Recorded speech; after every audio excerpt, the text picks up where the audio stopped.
Hey everyone, this is Michelle over here at Bunebape, and this week we have gotten the biggest update maybe ever in the history of RuneScape, the new sailing skill. This skill has brought so much fun and exploration, and with it, a new lowest level slayer boss named the Shellbane Gryphon. There's just something about this pet and its goofy pet icon that I find so beautiful. If you know me, you know I love a mindless mid-level boss grind. Nothing beats watching movies while half paying attention to a chill boss that can't one-shot kill you. And that's exactly what I did while killing 100 of this boss to see how much money you can make on average. To get access to the Shellbane Gryphon, you must first complete the Troubled Tortugan's quest. This is a medium-length experience quest that has a few skill requirements, being 51 Slayer, 48 Construction, 45 Sailing, 45 Hunter, 40 Woodcutting, and 34 Crafting. You will also need to be on a Slayer task to fight the boss. Gryphons will automatically be unlocked as Slayer tasks for Vandika and Shelder, but must be unlocked by using 80 points on the Wing Spread ability for assignment by Neve/Steve or Duradel/Curadel.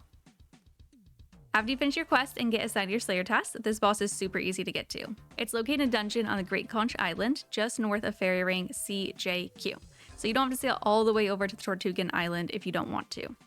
There's also a bank conveniently located south of the Fairy Ring if you have level 50 agility to climb up and down some rocks.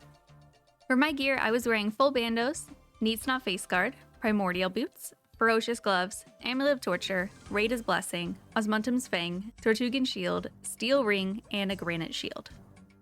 I know, 3 of these things are not like the rest. To be fair, the Tortugan shield has to be worn, otherwise you'll take a lot of damage. As for my ring and regular shield choice, this boss has an interesting mechanic that will slam you backwards and deal additional damage if your gear weighs less than 45 kilograms. I'm not going to get into the mechanics too much because this is not going to be a boss guide, but beware my skinny queens. My inventory, I was just bringing a few Divine Super Combats, brews, several restores, a couple anglerfish, and runes to high elf drops.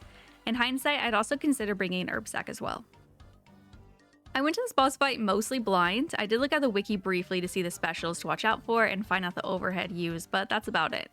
I'm still not sure if I had the best setup, but it seemed to work for me, so who cares. My goals for the Shellbane Gryphon were simple. Don't die and pray I can get Mega Spooned all of the uniques. There are 3 cool uniques at Gryphon: Bell's Folly, a new stab weapon, an untradeable jar drop called the Jar Feathers, and Gull, my new favorite silly boss pet. Technically there's a 4th unique in Gryphon Feathers, but those are a guaranteed drop every KC, so not very exciting after that first collection log saw unlock. As for my reasoning, I was hoping to get every single drop in the collection log. Bell's Folly, because this early into the release, it's still worth a lot of gold. The Jar, because we love an untradeable unique. And Pet, because it's a pet duh. Fighting this boss was so super chill and reminded me a lot of another low-level boss I'm very familiar with, being Scurious. I think just like its rat opposite, it was likely designed to teach new players different mechanics, and this boss in particular, it's moving tiles frequently to avoid specials and paying attention to when you need to spam the boss to avoid getting slammed across the room. 100 KC took me around 2 hours, with the fights themselves taking around 45 to 60 seconds each, then the rest of the time hanging out waiting for the boss to respawn.